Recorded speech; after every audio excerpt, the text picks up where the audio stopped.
Good evening, everyone. It is my great pleasure to join myself with the good people all over the world today in Yoruba race to say happy birthday to Chief Sunday Adeyemo. Mo dúpẹ́ pé mo darapọ̀ pẹ̀lú gbogbo àwọn èèyàn gidi tó ń jẹ́ ọmọ Yorùbá adúláwọ̀ lọ́jọ́ òní láti sọ wípé ó kú ọdún Chief Sunday Adeyemo. Ọmọ o èyí pẹ́ dàgbà o, ọmọ o èyí pẹ́ dàgbà o, ọlọ́jọ́ ìbí ẹ̀mí rẹ̀ á ṣe púpọ̀, fẹsọ̀ máa jó ìjó ní nǹkan, ò bá fẹsọ̀ máa jó ìjó ní nǹkan, fẹsọ̀ máa jó ìjó ní nǹkan. Ọmọ o èyí pẹ́ dàgbà o, ọmọ o èyí pẹ́ dàgbà o, Adéyẹmọ yìí máa ti pé 50 o, fẹsọ̀ máa jó ìjó ní nǹkan, nínú ọlá pẹ̀lú mọ́ni o, fẹsọ̀ máa jó ìjó ní nǹkan, ò bá fẹsọ̀ máa jó ìjó ní nǹkan, fẹsọ̀ máa jó ìjó ní nǹkan. Thank you all. Adúpẹ́ gidi lọ́wọ́ Olódùmarè fọjọ́ ìní. Ọ̀pọ̀ ló fẹ́ ṣe ọjọ́ ìbí lọ́jọ́ òní, ìdí kan àbí méjì tó dá wọn dúró, àfi yọ̀ wọ́n, àfi dúpẹ́ lọ́wọ́ Ọlọ́run ni. Abala ètò mi tèní gẹ́gẹ́ bí mo ṣe sọ fún yín, awareness ni. Àkọ́kọ́ màá kọ́kọ́ sọ pé ká jẹ́ ká wo gbogbo nǹkan tí achievement Chief Sunday Adeyemo tó ṣe, ká tó máa wo ibi tí àwọn lọ̀tẹ́rò pa wọn fi pamọ́ sí, tí wọ́n mọ̀ wípé ẹni ayé òjò gbádùn lẹ́ǹkan ó sàn ju ẹni ayé gbàgbé ẹ̀ lọ. Wọ́n fi síbẹ̀, wọ́n rí i pé iṣẹ́ gidigidi wà lọ́wọ́ ẹ̀ ni, wọ́n fojoojúmọ́ ń ru títí ẹ̀, wọn ò lè sùn, wọn ò lè wo. Ẹni ayé òjò gbádùn ni ó sàn ju ẹni táyé ti gbàgbé ẹ̀ lọ. Àwa mọ àwọn tó fi pamọ́ síbẹ̀. Tinubu wà lára wọn, àwọn tó ń sáré election wọ́n wà lára wọn. Nítorí nígbà tí wọ́n rí tọ́rí awareness tó ṣẹlẹ̀ ní Èkìtì, ẹ̀rù Ọlọ́run bá wọn. Ẹ̀yin ọmọ Èkìtì, mo kí yín pé ẹ kú oríire, ẹ kú àdúrótì, ẹ kú àdúrótì, Ọlọ́run àdúrótì yín.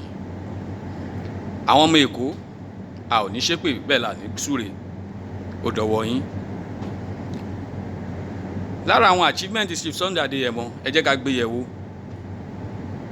Nígbà tí Abba Kyari tó ṣàṣìṣe tó ṣe, wọ́n yọ kúrò, wọ́n ní kó wà ní suspension. Ìyẹn ni pọ́n mọ̀ pé àwọn ọmọ Yorùbá, àwọn ọmọ South West, ìyẹn ni pọ́n pọ̀ nínú iṣẹ́ ọlọ́pàá. Wọ́n dẹ̀ ń tẹ̀ wọ́n mọ́lẹ̀, wọ́n ń tẹ ògo wọn mọ́lẹ̀, wọn ò jẹ́ kó gbérí, wọ́n ń kú Fúlàní síbẹ̀. Tí ó bá sí pé Chief Sunday Adeyemo tó gbógun ti ìwà ìbàjẹ́ wọn ni, ìjẹ́ wọ́n lè lọ mú Túndé Dìísù wá pé kó wá ṣe deputy, wọn ò ní lọ mú wá. Lára achievement Sunday Adeyemo ni wọ́n ṣe mọ̀ wípé àwọn àgbẹ̀ wọ́n ń pa wọ́n lóko. Ẹ jẹ́ ká bójútó ọ̀rọ̀ àgbẹ̀, ń pé wàhálà wà nínú oko.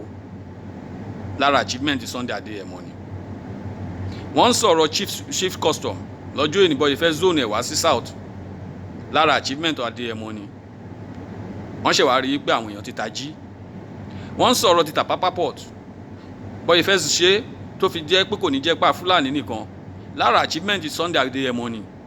Ẹ wá ní wọ́n tì mọ́lé, ẹni ayé òjò gbádùn lẹ́ǹkan ni, ẹni tí ò sí nílé tí ìbẹ̀rù ẹ̀ ń bá ogbó ìlú.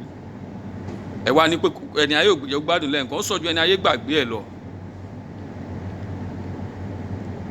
Ẹ jẹ́ ká wá sọ gbogbo èyí tá à ń sọ yìí, ká wá wo constitution tó ń da Nàìjíríà láàmú.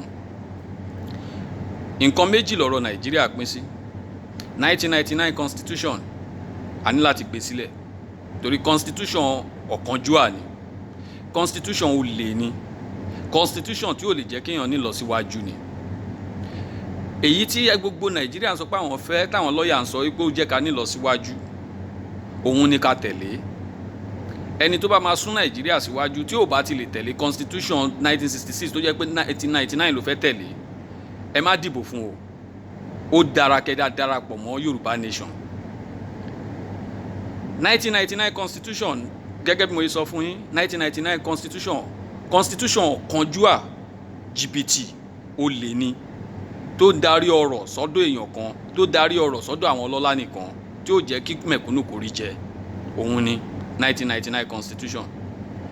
Tẹ́ bá wo ẹni tí gbogbo south tí wọ́n fẹ́ tẹ̀síwájú Bọ́lá Ahmed Tinubu láti ṣe ààrẹ orílẹ̀-èdè. Bọ́lá Ahmed ló fà á tí gbogbo àwọn ọba ò ṣe mọ̀ nǹkan tó fẹ́ sọ. Bọ́lá Ahmed ló fà á tí gbogbo àwọn jàǹkànjàǹkàn nílùú yín tí wọ́n ṣe mọ̀ nǹkan tó fẹ́ sọ. Bí Bọ́lá Ahmed ó kú lẹ́nì, bó bá kú lẹ́nì, gbogbo wọn á bẹ̀rẹ̀ sí yí òun padà. Ẹ wá máa wò pé gbogbo àwọn tá a rò pé kò lè sọ̀rọ̀ wọ́n máa ti bẹ̀rẹ̀ sí sọ̀rọ̀ nípa Yorùbá nation. Nítorí pé kí ni Bọ́lá Ahmed Tinubu kò kí ń ṣe ẹni tó ń ronú kan mẹ̀kúnnù. Bọ́lá Ahmed Tinubu kò kí ń ṣe ẹni tó ń ronú kan ẹni tí kò rí jẹ. Bọ́lá Ahmed Tinubu kò kí ń ṣe ẹni tó máa ń ṣe síbi tí ò ti ní rí jẹ. Tẹ́ bá wo Èkó, kí ni achievement tí Bọ́lá Ahmed Tinubu ṣe? Kò ṣe kankan o. Achievement pé kó kágbèrò jọ òun ló ṣe. Achievement ẹ̀ nìyẹn.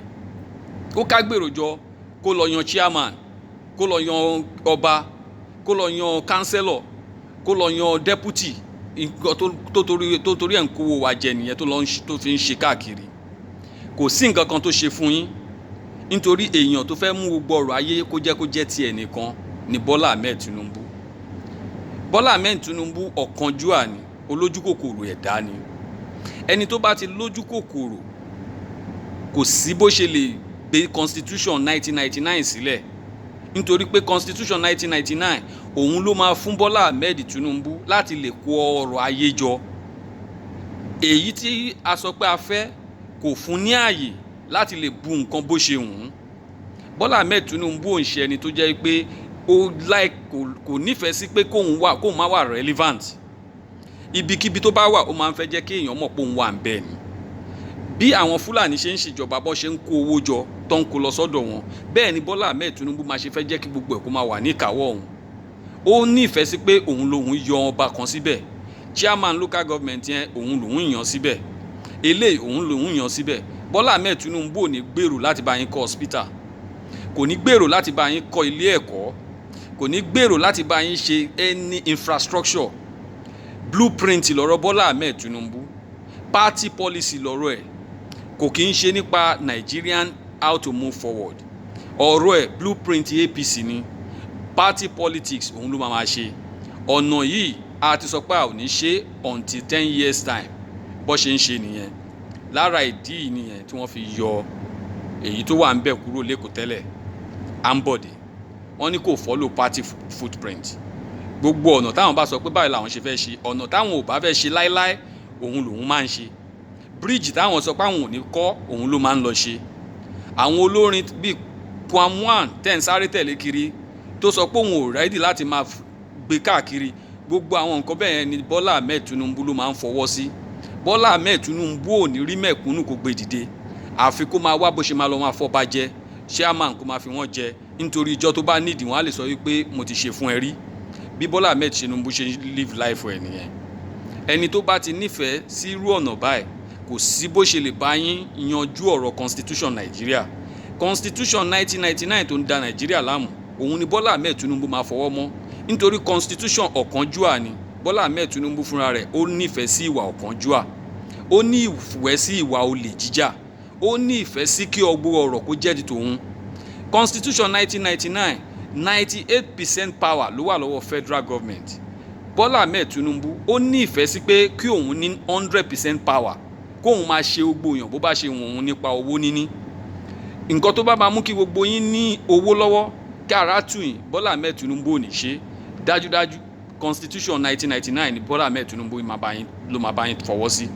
Ìdí yìí nìyẹn tí mi ò fi lè dìbò fún Bọ́lá Ahmed Tinubu, nítorí mo rí dájú wípé ní ibi tí mo ti dé ipò dé nípa kéèyàn wá ìdí ohun gbogbo, mo rí pé ọmọkùnrin yìí kò lè jẹ́ kí ara tu ará ìlú, bí kò ṣe wípé bó ṣe máa fẹ́ fi owó lọ máa oppress àwọn èèyàn káàkiri.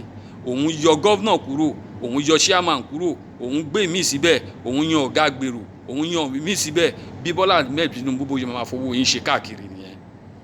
Ẹ ronú kẹ́ tó bọ́ sí ibi tẹ́ fẹ́ lọ dìbò, ẹ ronú jinlẹ̀ dáadáa, nítorí pé kí ni àṣìṣe a ò lè bá ẹnikẹ́ni wí bí kò ṣe pé ìwọ fúnra rẹ ló máa bá rẹ wí.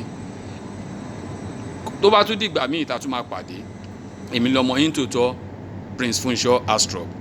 Ó dàbọ̀.